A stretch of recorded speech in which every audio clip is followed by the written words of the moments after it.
Good evening. Thanks for joining us here tonight at 10. I'm Jessica Ralston. And I'm Rodney Dunnigan. We continue to follow two major stories tonight that will impact thousands of Central Ohio students just in time for the first day of school. Pickerington bus drivers have voted to approve a new contract and to avoid a strike. And Columbus City school leaders are debating their future as they face millions of dollars in cuts. We have team coverage for you. Isabel Hansen following the developing story out of Pickerington. But first, Nick Velan is covering that high-stakes meeting for CCS.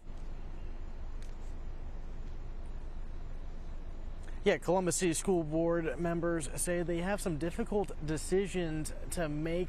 They say with funding shortfalls in the district, they're going to look to have to cut possibly $50 million on the next fiscal year budget. If we continue at our present rate of spending, by fiscal year 29, we would have an actual cash deficit of $54.4 million.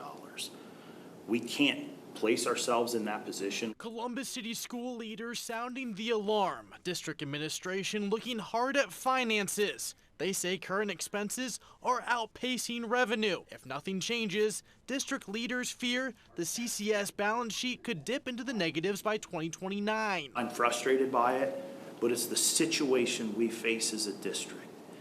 And in order to put us on a sustainable path and not put more people and programs at risk, we have to begin to right-size our budget. Leaders say to get back in the right direction, it'll take a $50 million cut to their budget. I think it's important to note, as you look at fiscal year 2026 through fiscal year 29, that $50 million reduction doesn't fix the problem, but it begins to change the course. Wednesday night's discussion centered on how to operate with that kind of financial cut. Superintendent Dr. Angela Chapman even mentioned the possibility of closing schools, a move that could also reduce transportation and operational costs. I strongly recommend that we continue our conversations and dialogue about school realignment.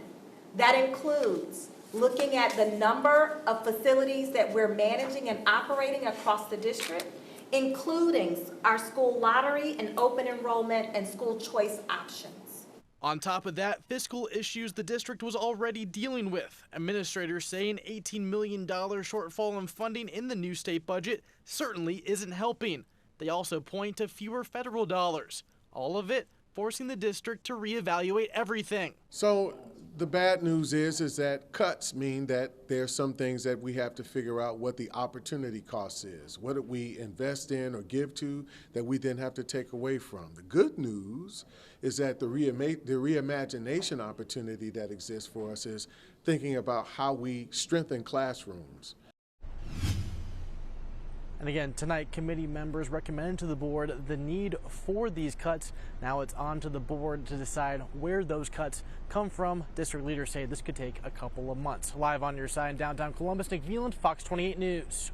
All right, thank you, Nick. And tomorrow is a critical day for Columbus City Schools. The teachers union is set to vote on a new contract there after reaching an agreement with the district last week. Their current contract expires on August 24th, just one day before the school year kicks off on August 25th. The district faced a similar situation back in 2022 when teachers started their strike just 2 days before school started. That strike lasted 3 days and students were forced to learn remotely. Thank you for watching the ABC6 News YouTube channel, bringing you breaking news, weather, sports, and original content from throughout Central Ohio. Make sure to like and subscribe so you don't miss out. ABC6 News and First Warning Weather are on your side.